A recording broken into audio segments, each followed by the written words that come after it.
One of the biggest red flags early in our relationship that was so difficult for me to process is I'm a dreamer. I'm like, I want this kind of house and I want this kind of car and I want all these things.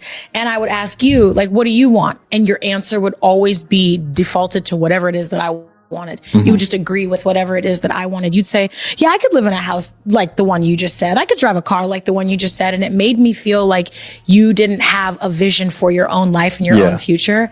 And a part of that was me feeling like I'm going to have to make every big decision, do every big thing on my own, make sure that we're capable of doing these things. And me feeling like you didn't have your own vision for your life freaked me out. For the first 6 years of our relationship, I was spearheading everything, leading everything, helping with everything. And it became so exhausting to me that I could only see you in the context of being helpless.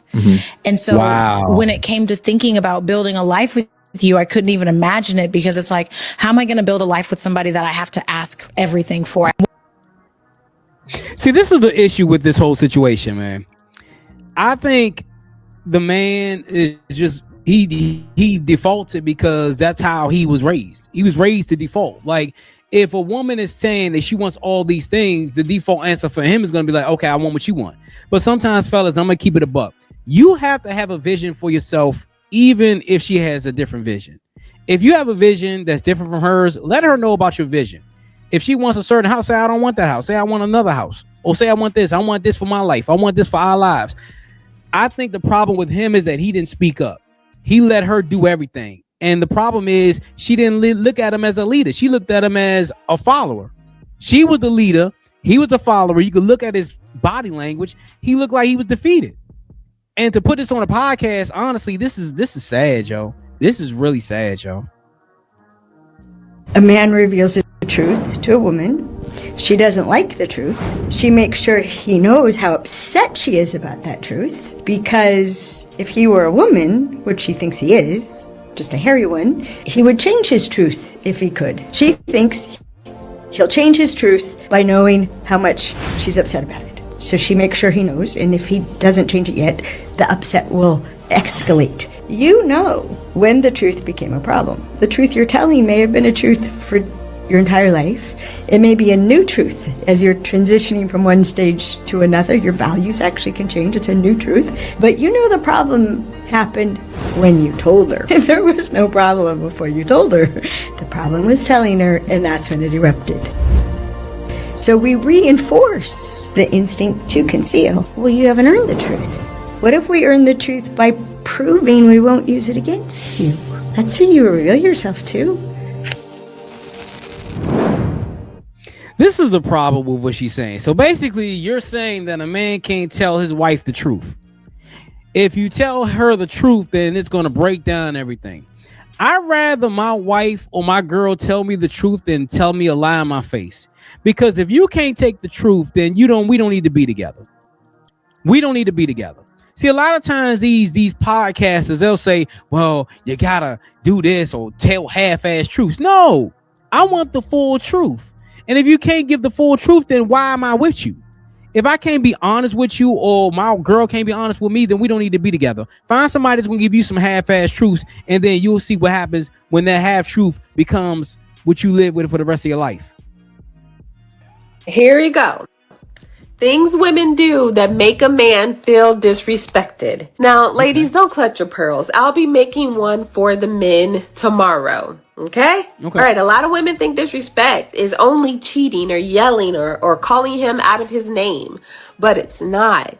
Sometimes it's the little things that slowly make a man feel like he doesn't matter. Like correcting him in front of other people, rolling your eyes every time he talks, talking to him like he's a child instead of your partner, constantly comparing him to another man, assuming the worst about his intentions before you even ask a question, making every disagreement a group discussion with your friends or your family. Here's the thing. You don't have to agree with a man all the time to respect him. You can disagree without embarrassing him, though. You can be frustrated without belittling him. You can hold him accountable without making him feel small. Respect doesn't mean being silent. No, This is not an episode of Stepford Wives. Respect means speaking to someone in a way that protects their dignity, even when you're upset. And before the comments start, no, this does not excuse disrespect from men. I'll make that video next. See, this is the thing, and she hit it around the head. A lot of times women think that, oh, you know, I can say whatever I want to say and get away with it. No. A real man, the way you get with a real man or the way you treat a man is with respect. Even if you disagree with me as a man, I'd rather you tell me why you disagree with me. Don't belittle me in front of people. That's the number one thing. I cannot stand when a woman try to belittle me in front of people. We get in an argument and they gonna think you wear the pants in a relationship. Number two, you don't tell everybody on social media when we going through stuff.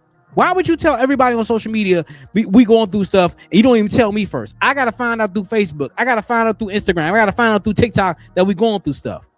Come to me and let me know we going through stuff. Because I'm not gonna go and tell everybody on Facebook that we going through stuff. Those type of things are what really gets men upset. Respect the man and he'll respect you too. But we got into an argument. He was like, it seems like you want me to leave. I want to respect your space, so I'm going to go. But you call me and you let me know when you're ready for me to come back. And I was like, you should go. Leave. Get out.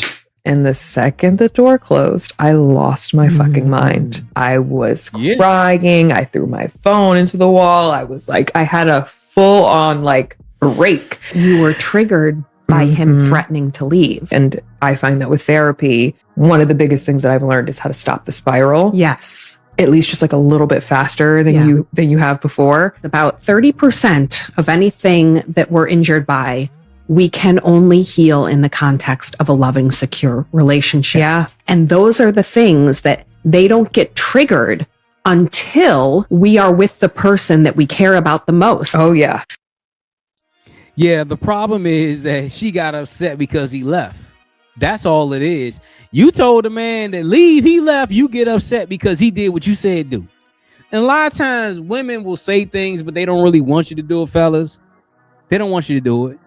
But yeah, at the end of the day, she has to realize that it's not just him that's the problem. You were the problem too. Both of y'all were the issue. He decided to go stage left because you told him to go stage left and you got upset.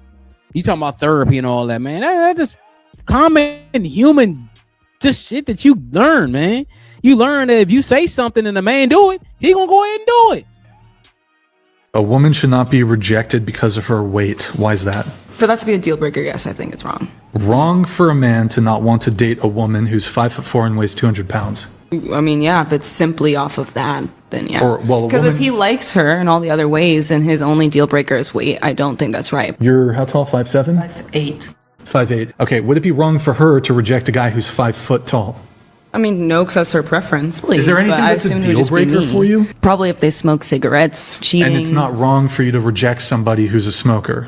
No, I mean, I just don't want to smell it. And it's unhealthy, like super unhealthy. What if a guy doesn't want to 500-pound woman? If it's solely because of her weight, I just think that would be mean, in my opinion. For each person, is all I'm saying. We can't get upset with people for their ideas. That you had to write it down. Wait, what do you mean? Why would what matter? Like, it matters so much to you that you have to ask everyone this. Well, hold on. Women also have a preference when it comes to body weight too, but yeah, men don't want to date morbidly obese women, generally speaking. Is that like shocking for you to hear? Is 500 pounds obese? Yeah, that's morbidly obese. Is this like shocking, friends? It's just because you said like cigarettes is unhealthy, being 500 pounds is unhealthy. Well, I mean, I think it's a really tall ass dude. Veronica, you said you're 5'4" and the minimum height you would date is 5'5". Yeah, but so you would reject men below 5'5". I mean, it's just my preference. I would rather date someone who is 5'3" and above. Okay, wait. How many boyfriends have you had? One. How tall was he? 6'4". Oh, wow. Is this like, are you leaving? Is this a rage quit or? Afuera! This is Sparta! Like, now I want to leave too, man. Shit. Oh, shit. I gotta go. Peace out. You too, homie. No, I cannot stay here. This is the thing, man. Women always say that when a man has a preference of not dating a woman that's big, then it's wrong. But when a woman has a preference of not dating a short man, it's right. Like if a man has a preference, if he wants to date a certain type of woman, let that man have a preference. Just like women have preferences, men have preferences as well. Why is it wrong for a man to say, you know what, I only date petite women? Or if a man says only date thick women, or only a man says I only date like, okay, light-skinned women. You know what I'm saying? Y'all always go with this thing, but as soon as a woman says, it's okay for a woman to say I date only tall men. But as soon as a man has a preference, it's an issue. Now, I mean, the whole smoker thing, I don't deal with smokers either. So, you know what I'm saying? I get that. But, you know, ain't no man gonna deal with no 500-pound woman. Ain't no woman gonna deal with no 500-pound man.